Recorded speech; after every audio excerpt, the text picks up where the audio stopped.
E aí, meus queridos, tudo bem com vocês? Será que em 2024 as ações da BB Seguridade ainda fazem sentido para o investidor? Então fica aí porque a gente vai dar uma olhada na lucratividade que a empresa trouxe em 2023 para a gente dar uma calculada em relação a preço justo e a gente vai visualizar também alguns indicadores para ver se as ações estão fazendo sentido. Mas é claro que nada do que for dito aqui vai ser uma recomendação de investimentos, mas se você já curtiu a ideia do vídeo, se você já curte, já acompanha o canal, já senta aquele dedo aí no like. Se você ainda não tiver inscrito, já se inscreve aí, dá essa força pro canal crescer. Então, só para a gente iniciar, aqui é o resultado do ano de 2023 para as ações da BB Seguridade, uma lucratividade líquida de 7,9 bilhões, um crescimento de 28,3% quando comparado com o último ano, e a gente consegue visualizar aqui que no último ano a lucratividade foi de 6,2 bi e agora 7,9 bi, ou seja, um grande crescimento. E isso acaba impactando em valorizações e dividendos consequentemente. Então guarda esse resultado de lucratividade, que depois a gente vai jogar ele lá na minha planilha para a gente visualizar questões de preço-lucro, que seria um indicador de retorno de investimento, e cálculos de preço justo que a gente poderia se guiar com base em dividendos e lucratividades. Agora a gente está aqui no Status Invest para a gente ver previamente alguns resultados de indicadores para a ação e depois a gente cai ali na planilha para a gente finalizar o tema do vídeo. Então aqui as ações BBSE3 da BB Seguridade no valor atual de R$ 32,78. A primeira métrica aqui super importante é a métrica de dividendo, ou seja, para quem não sabe, é a parte do lucro que você, investidor, recebe quando investe nas ações. Então aqui está na casa de 8,73%, é um resultado de indicador bem interessante, principalmente para aquelas pessoas que gostam de ter essas empresas mais com foco previdenciário, que pagam grandes dividendos, e daí você foca nessa capacidade geradora de lucratividade e recebimento de dividendos ao longo dos anos para também conseguir aumentar seus aportes. Então aqui, uma métrica de 8,73 é bem bacana, de 7 para cima eu já considero interessante. Claro que quando a empresa traz geração de lucratividade, geração de caixa, tem um controle de endividamento, todas essas questões. Mas aqui no caso da BB Seguridade, ela acaba tendo todos eles. Aí aqui o preço-lucro está na casa de 8,56. O que é o preço-lucro? É um indicador de tempo de retorno de investimentos. A gente tem que tomar um certo cuidado quando analisa esse indicador por conta do seguinte. Esse número aqui, ele não é estático, ou seja, ele oscila conforme o preço sobe ou desce, ou conforme as lucratividades subam ou desçam.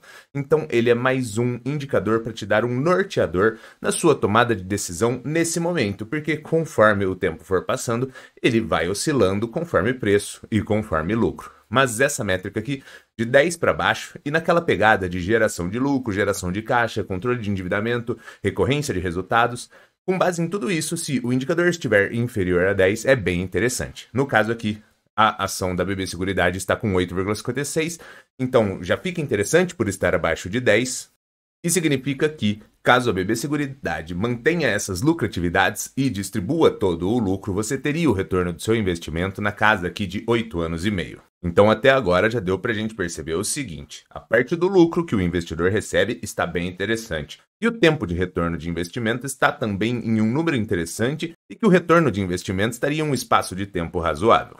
Aí quando a gente visualiza o preço-valor patrimonial, aqui que muita gente assusta, principalmente quando estão olhando para as ações da BB Seguridade. Porque esse daqui está na casa de 6,15. O que isso significa? Que se aqui tivesse em 1, para cada R$ 1 de patrimônio que a BB Seguridade tivesse, você estaria pagando R$ 1, ou seja, estaria pagando ali em um preço equivalente. Quando você visualiza esse indicador a 6,15, você tem a percepção de que para cada R$ 1 de patrimônio, você estaria pagando R$ 6 por esse patrimônio de R$ 1. Então gera uma sensação de que você estivesse pagando muito caro pelas ações. Mas aqui no caso da BB Seguridade, o porquê que isso acontece?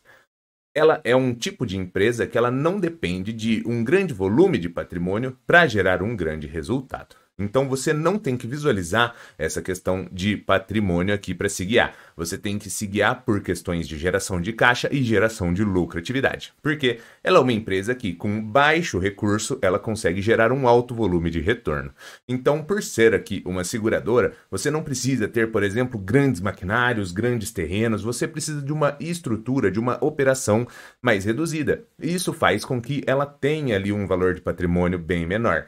Porque todo esse lucro, essa geração de lucro e de caixa que é gerada, ela acaba sempre distribuindo como dividendos. Então, esse resultado aqui de patrimônio fica sempre ali inferior e ela gera tanto caixa e tanto lucro que faz sentido que você pague mais por ela.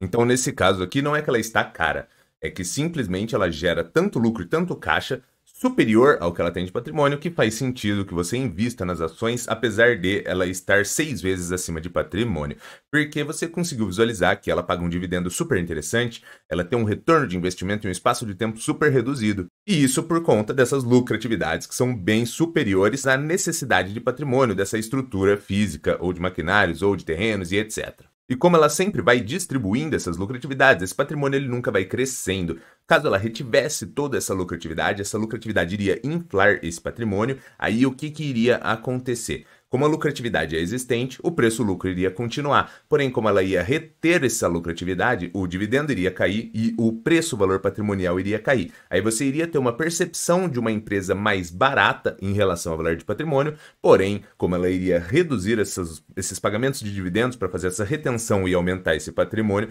você teria queda em dividendos. Mas não faz muito sentido isso, porque ela já consegue gerar tanta lucratividade mesmo sem reter esse patrimônio.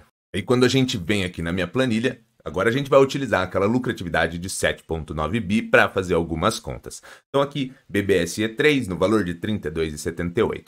Vamos olhar primeiramente aqui para a parte do valor de mercado. Então, valor de mercado na casa de 65 bi 560, lucro de 2023 de 7 bi e 900. Quando a gente vem aqui no preço-lucro estimado, que seria essa métrica de retorno de investimento, com base no valor atual e a lucratividade gerada, ficaria na casa de 8,30, ou seja, ali algo próximo de 8 anos e meio. Esta parte aqui do preço justo segura um pouco, que a gente vai olhar ali para aquela parte do dividendo esperado e a gente já volta aqui para entender melhor sobre esses resultados. Aí agora aqui na parte do dividendo esperado está na casa de 10%. Significa que eu estou esperando receber 10% em dividendos das ações? Não. É como aquele cálculo de preço justo está se guiando por pagamento de dividendos, então eu coloquei um dividendo esperado aqui mais exigente, porque daí a gente estressa um pouco o modelo e aquele valor ali ele fica mais pressionado, ou seja, a gente consegue deixar ele um pouco mais livre de risco. Porque, como você pode ver aqui com 10%, o preço justo está oscilando ali entre 9,88 a até 39,50. Se eu colocar aqui para 7%, a gente consegue visualizar que o preço justo passou de 14,11 a até 56,43. Mas daí calma que quando a gente chegar ali no preço justo, a gente vai trocar uma ideia melhor sobre isso.